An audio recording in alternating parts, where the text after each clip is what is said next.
Bon, je crois qu'il est déjà 11 heures, donc nous allons commencer, car nous avons 45 minutes. Merci de participer à cette séance. Le savoir, c'est le pouvoir. Leader à la maison, à l'école et dans la communauté. J'ai l'honneur de travailler avec ces parents qui représentent différentes associations, donc je vais les laisser se présenter avant de commencer notre séance du jour. Merci. Alejandro. Bonjour, je m'appelle Alejandro Martinez. Je suis mexicain d'origine mexicaine et je viens de Veracruz. Je vis aux États-Unis depuis 22 ans avec ma femme. Nous avons 3 enfants et nous avons l'honneur de participer à cette conférence pour essayer de partager avec vous comment nous avons appris à travailler au sein de notre communauté avec l'association Parents University, comment nous avons été aidés, comment nous avons appris des choses et comment nous pouvons partager tout ça avec notre communauté. C'est pourquoi nous sommes ici aujourd'hui. Nous aimerions que vous nous rejoigniez et nous espérons que vous apprécierez ce que vous allez apprendre aujourd'hui et que vous le partagerez avec vos communautés. Bonjour, je m'appelle Adriana Martinez. Alejandro est mon mari. Comme il vous l'a dit, je vis aux États-Unis depuis 22 ans. J'ai 3 enfants et je viens aussi du Mexique. J'aimerais partager avec vous ce que nous avons appris avec Parents University pour que vous puissiez recueillir ces informations et rapporter chez vous ces idées pour devenir de bons leaders à la maison, au travail et au sein de vos communautés. Bonjour, je m'appelle Marta Jiménez. J'ai 3 enfants. Je réside dans le quartier Las Empacadoras à Chicago. Je travaille dans une école publique à Chicago, donc je fais partie de l'ILASH Academy et de l'UIC Academy. C'est un plaisir d'être ici avec vous pour vous partager nos expériences en tant que parents leaders.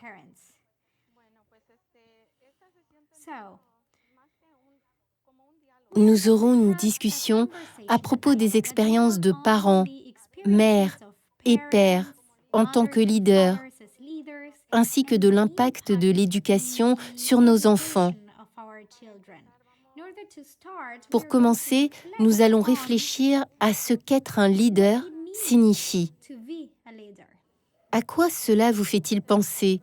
Quelles sont les caractéristiques qu'un leader doit avoir selon vous? Si vous pensez à une caractéristique, vous pouvez, si vous le souhaitez, activer votre micro et participer à cette séance. Que cela signifie-t-il d'être un leader et quelles sont les compétences qu'un leader doit avoir? Je pense qu'un leader doit avoir une idée et des objectifs précis d'où il souhaite aller. Dans ce cas, que souhaitons-nous en tant que parents pour nos enfants? Un leader essaie de découvrir comment y parvenir et recherche des alliés, car nous ne pouvons pas y arriver seuls. Quelqu'un d'autre souhaiterait-il ajouter quelque chose? Oui, j'aimerais participer. Allez-y. Je pense que un leader doit être celui qui soutient les autres, qui les aide à remonter à la surface, à sortir du pétrin dans lequel ils sont. Un leader remet les autres sur le droit chemin. Ok, nous allons écouter l'opinion d'une autre personne. C'est moi qui parle. Je pense que le leader doit constamment montrer l'exemple, et pas seulement un exemple visuel,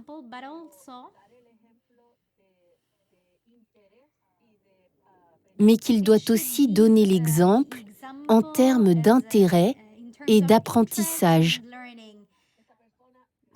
Par exemple, au lieu de dire « tu dois faire ça », la personne doit le faire par elle-même. Si nous disons à nos enfants « tu dois lire »,« tu dois faire tes devoirs », mais qu'ils ne nous voient pas prendre un livre et le lire, qu'ils ne nous voient pas essayer de garder des habitudes saines ou de faire une activité physique, c'est un problème. Nous devons être le reflet dans le miroir que nos enfants vont regarder. Ils vont devenir nos miroirs. Mais si ce miroir a des défauts, nos enfants les auront aussi. Et ces défauts seront aussi perçus par les autres personnes. Eh bien, d'après les opinions que j'ai entendues et celles d'autres personnes que j'ai lues dans le chat, nous savons déjà ce qu'est un leader. Nous avons une idée claire et ça commence par son devoir d'être un exemple. Nous devons aider les autres. Nous pouvons être les guides des autres. Et nous devons aussi soutenir les autres et les laisser participer et s'impliquer. Donc, nous avons une idée précise des compétences requises pour être un leader. Nous allons à présent réfléchir un petit peu. Si nous considérons que ces compétences sont des compétences de leader, pourquoi pensez-vous qu'il nous est difficile d'accepter que nous sommes des leaders? Lorsque l'on nous demande si nous sommes des leaders, pourquoi est-il si compliqué de l'accepter? Car nous ne croyons pas en nous. Nous n'avons pas confiance en nous. Je pense que c'est aussi culturel. On nous a appris qu'avoir confiance en soi, c'était pour les frimeurs. En tant que parents et leaders de la communauté, nous devons changer ça pour nos enfants. Ils doivent ressentir qu'ils sont capables de faire des choses et que s'ils s'en sentent capables, ce n'est pas parce qu'ils friment ou se la racontent. C'est qu'ils partagent ce qu'ils savent. Donc c'est sûrement là-dessus que l'on doit commencer à travailler avec les enfants dès qu'ils sont petits et à la maison.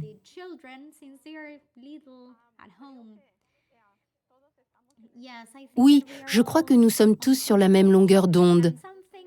Et j'ai bien aimé un des messages du chat. J'ai aimé la façon dont elle a tourné les choses. Nous n'acceptons pas,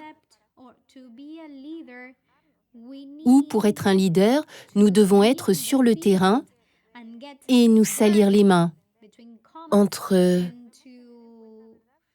et commencer à faire les choses grâce auxquelles on peut apprendre. Et c'est très important de nous accepter d'abord pour que notre culture puisse en influencer d'autres personnes. Mais il s'agit de s'entraider et de soutenir les autres. Si nous pouvons aider, il faut le faire. C'est l'une des bonnes caractéristiques d'un leader. Nous savons qu'il existe différentes sortes de leaders.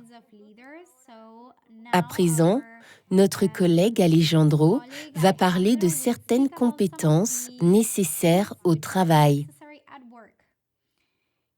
Oui, je souhaiterais partager mes expériences avec vous. J'ai un emploi stable. Enfin, je ne suis pas prof ou ce genre de choses. Je travaille juste pour une entreprise. Mais j'ai appris, comme je le disais à mes collègues lorsque nous faisions le planning de cette conférence, que nous avons tous des compétences. Chacun d'entre nous a des compétences. Mais comme l'a dit Blanca Ochoa, nous ne voulons pas ou parfois nous ne nous sentons pas capables de le dire tout haut, car les autres pourraient penser que nous sommes arrogants. Donc cela impacte nos capacités, car en réalité, nous avons des compétences. Chacun d'entre nous a des dons et des compétences, mais nous devons comprendre, grâce à Dieu, ou du moins à nos compétences, que nous sommes uniques, sans forcément être arrogants. Nous sommes formés à faire différentes choses et ça nous donne la possibilité de devenir des leaders. Certaines personnes peuvent être des leaders à certains égards, d'autres à d'autres égards, mais nous sommes tous des leaders, même à la maison. Et j'ai appris certaines choses. Une des choses que j'ai apprises au sujet de mon travail. Je ne suis pas un leader dans mon travail, mais je leur ai dit que j'ai remarqué que j'ai fait des progrès en ce qui concerne mon travail et que je mérite le nom de leader parce qu'il m'est arrivé de faire ce que mon chef fait. Et certaines fois, lorsqu'il devait partir en vacances ou qu'il avait une intervention chirurgicale, j'ai occupé son poste. Je veux dire, personne ne me paie pour être un leader. Personne ne m'a nommé leader, mais il m'arrive d'en être un. Ainsi, il arrive que nous n'admettions pas que nous sommes déjà des leaders dans nos communautés ou à l'école ou lorsque l'on aide les autres bénévolement. Parfois, nous avons ces compétences et nous ne nous rendons pas compte que nous faisons la même chose qu'un leader. Voici ce que je voulais partager avec vous aujourd'hui. L'une des compétences qui est dans les diapos et que vous pouvez voir est l'organisation. Et un leader, comme l'a dit Béatrice, doit montrer l'exemple. C'est ce que j'ai toujours dit à mes enfants. L'important n'est pas ce que vous dites, mais ce que vous faites. Je pourrais en parler des heures, mais ça ne serait que des mots. Je dois le montrer par mes actes. L'une de ces qualités est l'organisation. Donc, si nous prétendons devenir des leaders plus formellement, nous allons devoir montrer ces qualités.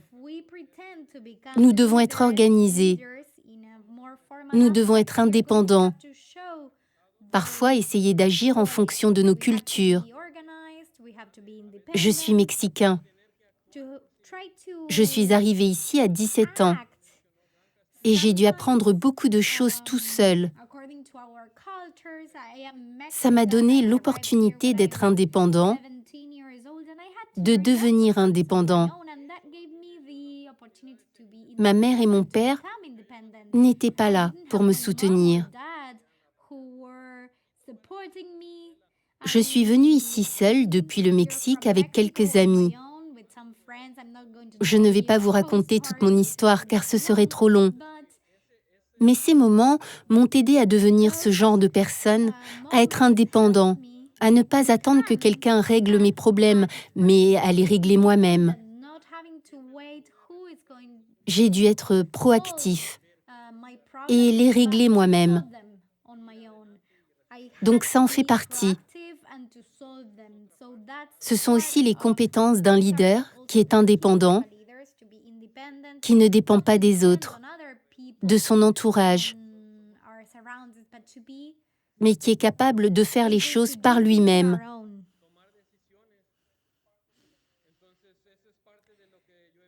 C'est ce que j'ai beaucoup vu dans mon travail, la prise de décision. Certains sont des suiveurs, d'autres des leaders. Certaines personnes attendent que les autres réagissent ou leur donnent des tâches à faire, tandis que le leader dit « Ok, je vois que ça ne va pas, ou que ça n'a pas sa place ici. Donc je vais m'en occuper et le mettre là où il doit aller. » Le suiveur va attendre qu'une autre personne bouge cet objet. Par exemple, si nous sommes dans un couloir et que des matériaux y sont entreposés, si le leader ne les enlève pas, le suiveur va s'arrêter, et un autre encore. Beaucoup vont s'arrêter sans rien faire. Le leader va plus loin. le leader enlève cet objet et traverse le couloir. Donc, si vous voulez être un leader, il va falloir donner plus. C'est une autre qualité, la prise de décision. Si quelqu'un d'autre veut attendre pour voir comment les autres vont réagir, une autre personne se dira « Ok, bon, ça a déjà été fait. » Pendant que vous étiez en train de penser, ça a déjà été fait. Voilà la façon de penser des leaders. C'est quelqu'un qui se demande « Qu'est-ce que je vais faire ?»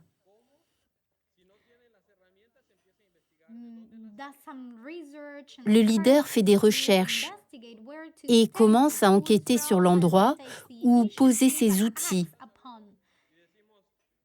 et prend l'initiative et agit. Comme on dit au Mexique, il essaie d'agir, peu importe s'il est sûr ou non des répercussions que ça aura.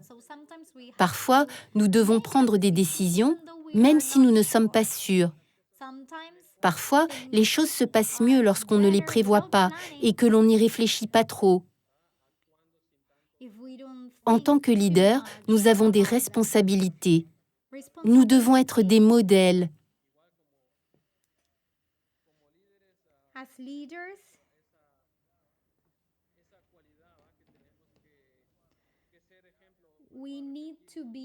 Et comme Béatrice l'a dit, nous devons le montrer. Béatrice l'a parfaitement formulé. Je ne peux pas disputer quelqu'un ou lui reprocher quelque chose si je ne fais pas moi-même cette chose. Sérieusement, c'est vrai. Personne ne nous suivra comme leader si nous ne leur montrons pas au préalable comment faire. C'est très important. Bon, je vais résumer un peu tout ça. Puis nous continuerons avec notre prochain collègue. Je m'excuse. Je sais que je monopolise beaucoup la parole. La coordination et le travail d'équipe, je ne sais pas si c'est Yvonne qui en a parlé. Nous devons apprendre à travailler en équipe. Nous devons être humbles. Nous devons apprendre que, même si je suis un leader, je ne peux pas tout faire moi-même. J'ai besoin de l'aide des autres. Et pour être plus productif, je dois compter sur les autres. Le leader a des idées et des décisions à prendre, mais a aussi besoin d'aide. Donc, il faut organiser le travail d'équipe. Nous devons demander de l'aide, car si nous ne le faisons pas, nous allons devenir fous à vouloir tout faire nous-mêmes. Nous devons apprendre à connaître notre vision et ensuite apprendre à déléguer à des personnes dont nous savons qu'elles ont déjà certaines compétences. Nous devons aussi accepter qu'il nous arrive de nous tromper. Nous pouvons faire des erreurs et nous devons accepter ces erreurs. Hier, je parlais avec un homme et je lui ai dit « Je vais vous parler de certaines erreurs ». Il s'agissait de grosses erreurs que j'avais commises. J'aurais même pu mourir à cause de certaines erreurs que j'ai commises au cours de ma vie. Et je me suis dit « Ok, je vais les partager avec vous, car je ne veux pas que vous fassiez les mêmes erreurs. » Je me suis beaucoup trompée, mais j'ai su rebondir. J'ai essayé d'améliorer ou de corriger des erreurs. Donc, en tant que leader, nous nous devons d'être humbles. Le plus probable est que quelqu'un vienne et nous aide à prendre de meilleures décisions. Il est important de comprendre que l'on peut se tromper. Nous devons aussi accepter nos réussites et nos victoires. Nous devons croire que nous sommes capables de réaliser des choses. En tant que Latins ou Mexicains, il nous arrive de croire que seuls les Anglo-Saxons ont l'opportunité de progresser. Mais dans ce pays, nous avons beaucoup d'opportunités. Nous devons avoir confiance en nous. Nous devons être sûrs de nous. Nous devons croire que nous en sommes capables et nous préparer, puis montrer que nous sommes prêts. Vous aurez les avantages et verrez les résultats. Nous devons partager nos expériences pour aider les autres. Si j'ai pu en bénéficier, je vais en faire bénéficier les autres. Si nous sommes des leaders dans notre communauté, nous devons essayer de partager certaines choses avec elles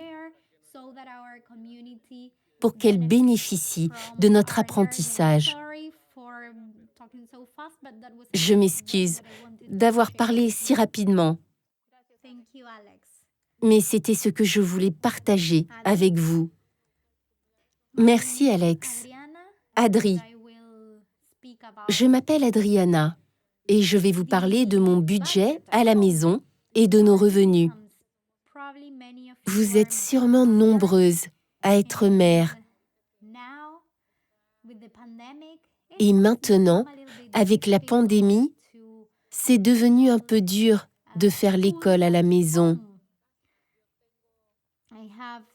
J'ai 3 enfants. Le plus âgé va bientôt avoir 21 ans et il est déjà plus indépendant. Il travaille déjà. J'ai aussi 2 filles de 12 et 8 ans. Comme elles sont à la maison, la façon dont j'interagis avec elles est différente, car il y a eu un changement radical. Depuis le début de la pandémie, mon mari et moi avons décidé que j'allais rester à la maison pour aider nos enfants aux besoins.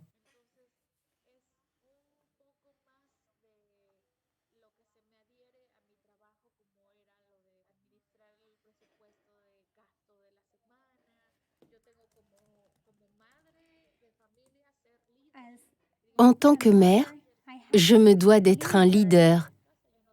Sans m'en rendre compte, je suis le leader de ma propre famille. Et je travaille à la maison. Donc je dois réfléchir à comment gérer l'argent pour la nourriture et les autres choses dont nous avons besoin à la maison. En tant que mère, nous avons déjà ce genre de qualité de leader.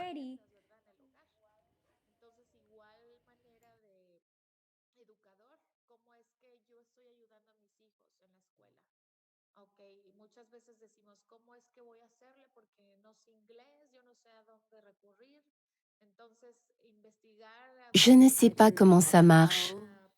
Je ne sais pas si je peux appeler quelqu'un. Et une partie des qualités de leader que l'on a en tant que mère, parfois je ne suis pas un leader. Où est-ce que tu travailles? Un bon nombre de femmes restent à la maison et disent « Je ne travaille pas, je suis mère au foyer ».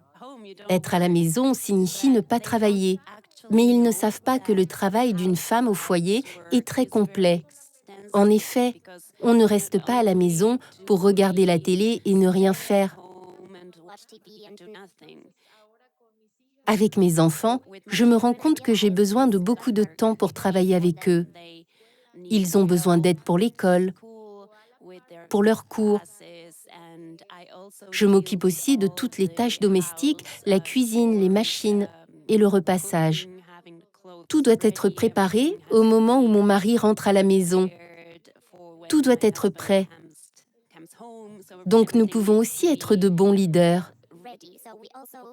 Je pense que nous ne devons pas dire « je ne travaille pas, je suis juste à la maison ».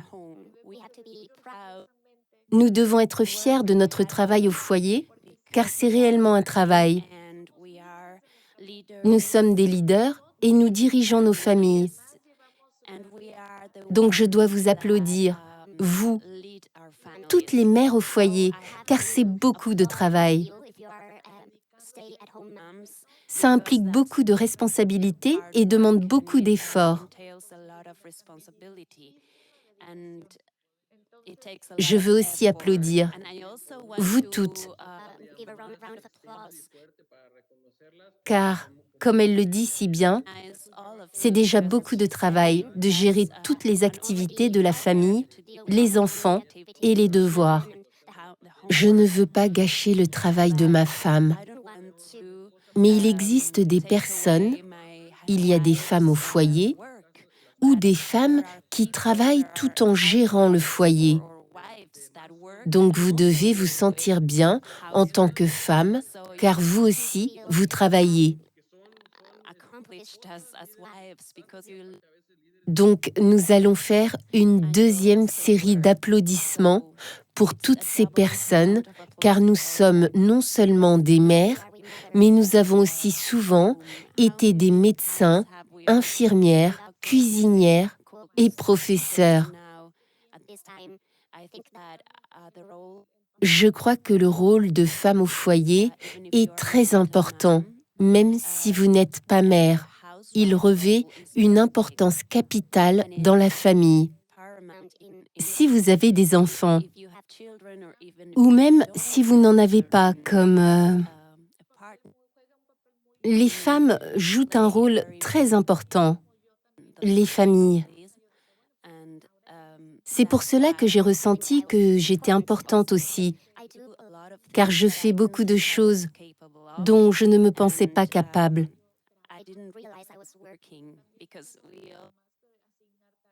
Je ne me rendais pas compte que je travaillais parce que nous attribuons des tâches et des responsabilités à nos enfants et aux autres membres de la famille.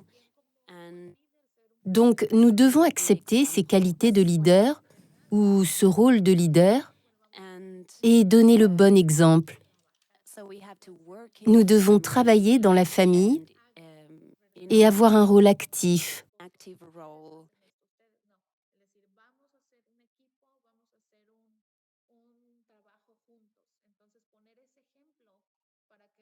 Et travailler ensemble pour donner l'exemple, parce que les leaders guident, car ceux qui les suivent peuvent les voir. Donc je vous encourage à garder ce rôle qui est si important dans nos familles. Même si vous êtes femme au foyer, je pense qu'il est très important que vous preniez en charge ce rôle. Merci beaucoup. Avez-vous des questions ou des commentaires? Ou si une autre mère veut elle aussi dire « Oui, je suis femme au foyer », j'ai vu de nombreuses réactions positives. Nous sommes tous sur la même longueur d'onde. Et ne vous découragez pas si vous le demandent « Que faites-vous » et que vous dites « Je ne travaille pas ». Oui, vous devriez dire « Je travaille ». Je travaille à la maison, même si ce n'est pas un travail rémunéré. Comment dire? C'est enrichissant pour vous, car il s'agit de votre famille.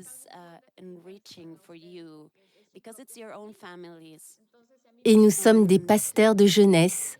Nous avons des séances avec les jeunes chaque semaine. En plus des choses pour la maison, nous devons préparer les sujets pour les études et d'autres choses. Je dois tout préparer à la maison aussi. Et c'est vraiment bien car je ne suis pas frustrée.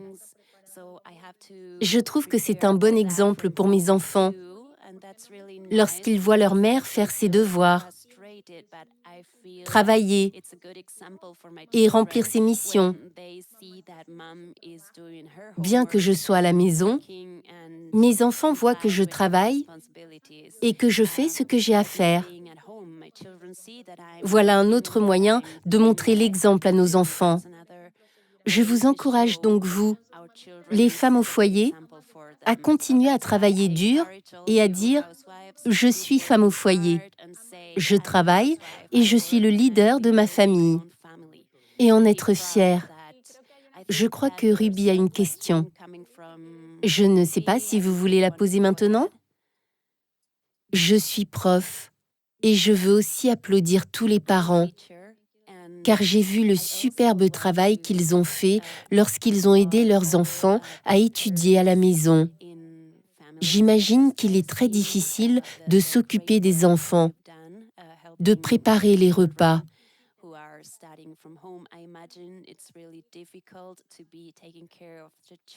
Donc en plus de ça, vous devez aider vos enfants à faire leurs devoirs. Je viens du Mexique et l'enseignement est assez différent là-bas par rapport à ici. Je pense que ça peut être assez compliqué pour les parents d'aider leurs enfants, donc je les admire vraiment. Je pense que c'est super que vous fassiez le sacrifice de les aider, car ça paiera forcément à terme. Merci. Donc il est 11h30. Je crois que nous allons essayer de passer aux diapos suivantes. Et j'espère qu'il nous restera du temps pour d'éventuels commentaires. Ok, Angelica, c'est à vous. Bonjour, je m'excuse pour le retard. Je m'appelle Angelica Morales. C'est un plaisir de participer à ce sommet bilingue. Je suis vraiment heureuse d'être ici. Je suis membre actif de Parents University, ici en Illinois. Le sujet que je vais aborder peut paraître simple, mais pour certaines personnes comme moi, il n'en est rien. Il s'agit des qualités de leader et des compétences dans la communauté. À un moment, je ne me considérais pas comme un leader et je croyais que je n'avais aucune compétence. Comment cela était-il possible? Parce que mon quotidien était pressé, automatique. J'allais de la maison au travail et du travail à la maison. Je n'avais pas assez de temps, mais quelqu'un m'a invité à plusieurs reprises. Et même si je n'avais pas le temps, j'avais réellement besoin de changer quelque chose dans ma vie. Donc j'ai commencé à participer à l'université pour parents. J'ai pris le temps de me rendre compte que ma vie avait ou prenait une tournure différente, car je ne me considérais pas comme un leader. Je me suis rendu compte que nous sommes toutes des leaders, car être une mère n'est pas chose aisée. J'ai 3 enfants aussi. L'un d'eux a 22 ans, l'autre 19 et le dernier a 8 ans. Leurs âges sont très différents. Je travaille à temps plein. Donc, comme le disait ma collègue Alejandra, je suis un leader au travail. Nous ne devons pas forcément avoir un responsable, mais quand vous êtes responsable, vous pouvez avoir un rôle de leader. Et parfois, nous enclenchons le mode automatique. Et nous ne nous rendons pas compte de ce dont nous sommes capables. Donc pour moi, Parents University était comme une université dans laquelle je pouvais partager avec mon groupe, ma communauté, différents points de vue qui font partie de mon quotidien. Vous commencez à avoir l'esprit plus ouvert et considérer les autres opinions. Et vous rendez compte de votre valeur. Vous pouvez accepter, encourager. À partir de là, tous les autres points se présentent comme se rendre utile, être disponible. J'ai dû partir car j'ai eu une urgence, mais je savais qu'il y avait quelque chose dont je devais être responsable. Alors je suis venue. Se rendre utile et être responsable nous fait nous sentir bien. On peut se rendre utile et faire un effort supplémentaire. C'est aussi très important. Ça aide à titre personnel. Et ensuite, être engagé, pas seulement envers soi-même. Ça aide les autres et vous-même.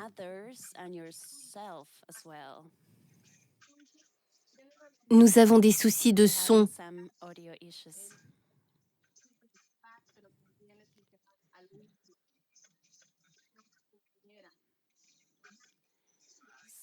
Donc l'interprète s'excuse si nous ne pouvons pas bien entendre Angelica.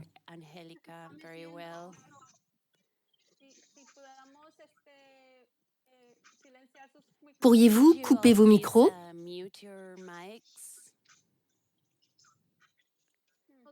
Il semblerait que quelqu'un n'ait pas coupé son microphone.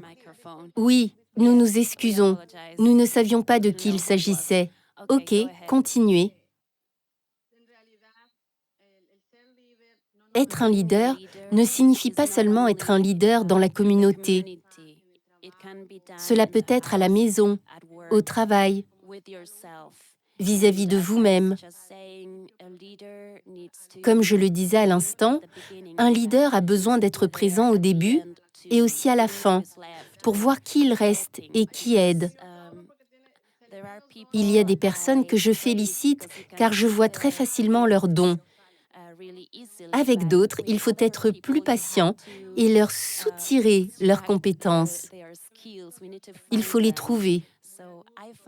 J'ai trouvé les miennes et j'en suis ravie. Je vous invite tous à vous rendre compte que certains sont un peu en retard, mais nous en avons tous caché quelque part. Il faut les chercher. C'est ce qui m'est arrivé grâce à tous ces leaders, mes professeurs, Asana et toutes les personnes de mon équipe. Ils m'ont beaucoup soutenu et ont été de très bons leaders.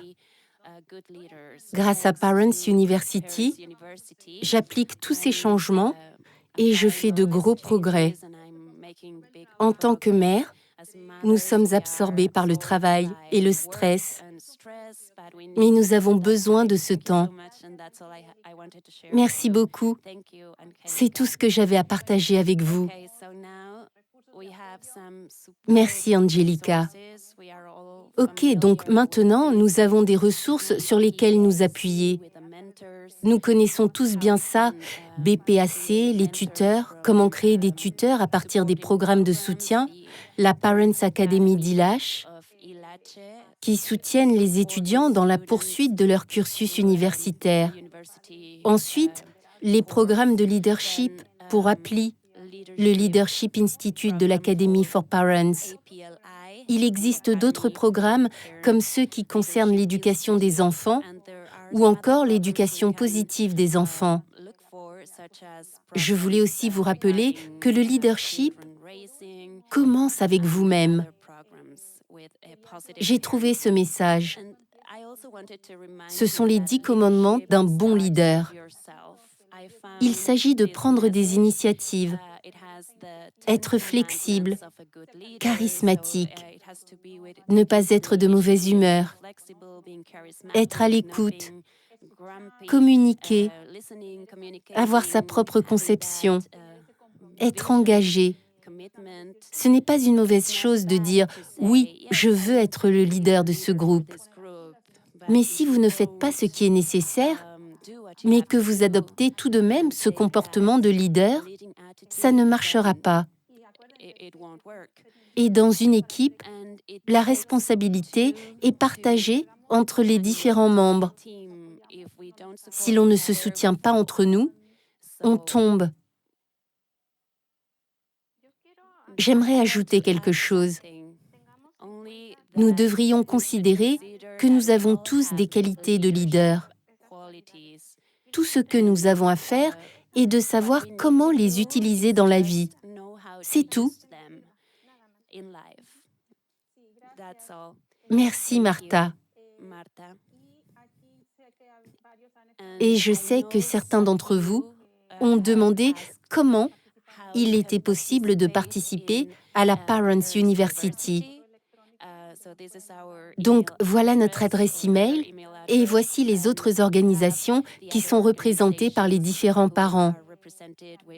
Certains ont participé à ILACH, Parents Academic Academy, et aussi à PLI. L'avantage est qu'avec la pandémie, nous nous rencontrons virtuellement. Si vous envoyez un message à chacune de ces organisations, nous pouvons vous mettre en relation avec celle-ci. Je sais que je suis allée très vite pour ces 2 dernières diapos, mais je voulais avoir le temps de discuter Ou si vous avez des questions ou des commentaires, vous pouvez intervenir. Merci.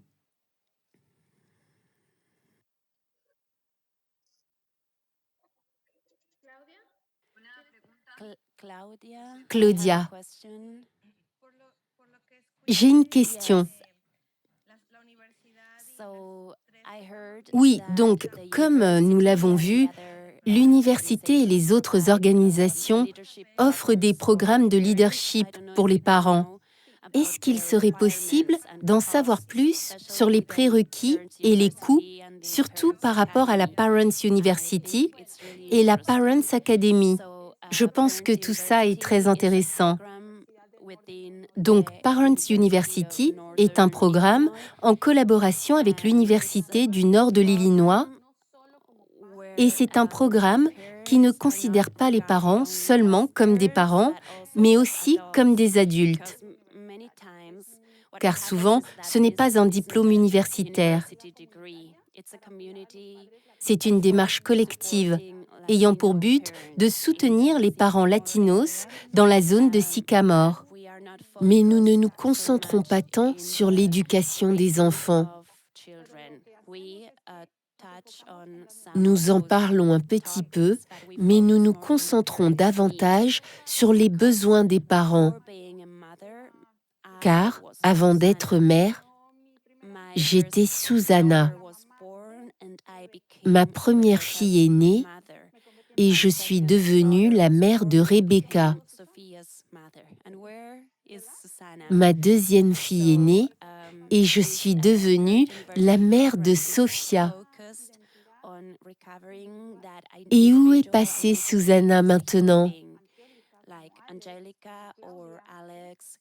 Comme Angelica ou Alex, Claudia, Martha, je ne suis pas seulement la mère de quelqu'un. Je tenais à en parler rapidement, mais chacun décide de ce dont il veut parler. Nombre d'entre elles ont déjà tenu une conférence nationale en anglais ou en espagnol. Et l'une des mères qui a commencé à travailler à la Parents University sera diplômée en juillet d'un master dans le conseil pédagogique pour lycéens. Son emploi est déjà assuré, car c'est très important d'avoir un conseiller bilingue. Voilà comment nous avons commencé. Comme nous avons cette relation avec l'université, si vous avez la possibilité de les contacter en fonction du diplôme que vous avez dans votre pays d'origine ou ici aux États-Unis, nous pouvons vous mettre en relation et vous aider à progresser avec ça. Quand nous nous rencontrions en personne, nous le faisions au lycée.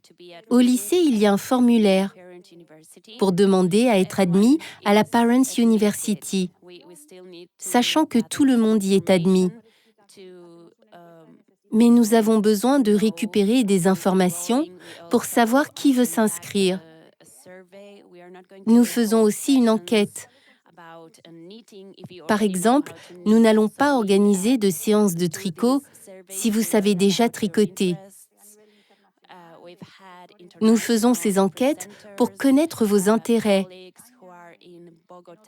Nous avons eu des présentateurs et collègues internationaux qui sont à Bogota, en Espagne et dans d'autres pays. Plusieurs maîtres de conférences ont aussi participé. Il nous reste 2 minutes. La Parents Academy, ILACH, a fait un partenariat avec la communauté ILACH Association et ils discutent beaucoup de ces problèmes. Ils ont une session café à ILACH pendant laquelle ils se focalisent sur les parents et partagent des informations sur la façon dont soutenir nos enfants dans leurs études. C'est leur objectif principal. Ensuite, Appli. Et je vais laisser Martha en parler. Aide les parents d'étudiants qui veulent faire des études de médecine. Martha, tu as 30 secondes. C'est un programme de soutien aux parents des enfants qui sont intéressés par des études de médecine ou en rapport avec la santé. Ils vous aident à faire la transition vers l'enseignement supérieur. Ils abordent les sujets de la santé, du leadership et de la communication en famille. Ils ont 5 piliers. C'est un programme gratuit qui se déroule maintenant en distanciel.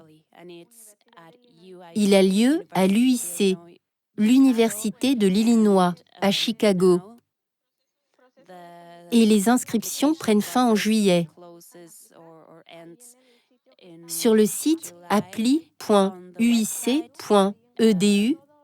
vous trouverez toutes les informations. De nombreuses informations qui figurent sur ce site s'adressent directement aux parents hispaniques. Il existe d'autres programmes pour les lycéens. Par exemple, la Médecine Academy. Il s'adresse aux enfants qui veulent étudier dans le secteur de la santé. Donc, il existe d'autres programmes. Tout est là. Sinon, vous pouvez vous rendre au Hispanic Center for Excellence de l'UIC. Nous avons toutes les adresses e-mail auxquelles vous pouvez écrire. Quelqu'un répondra à vos questions. Pour respecter le planning et avoir l'opportunité de passer à notre prochaine séance, je souhaiterais tous vous remercier pour votre participation. Est-ce que je peux ajouter quelque chose avant que nous ne soyons coupés? Je voulais juste dire à tous les parents ici présents qu'être parent ne signifie pas que notre apprentissage est terminé. Être parent fait partie de l'apprentissage. Nous avons besoin d'être informés pour que nous ayons tous l'opportunité d'étudier. Il est temps de clôturer la séance. Je suis désolée. Ok, au revoir. Merci. Ok, on doit conclure. Merci à tous. Au revoir. Merci. À bientôt. Merci. Merci à tous. Thank you everyone.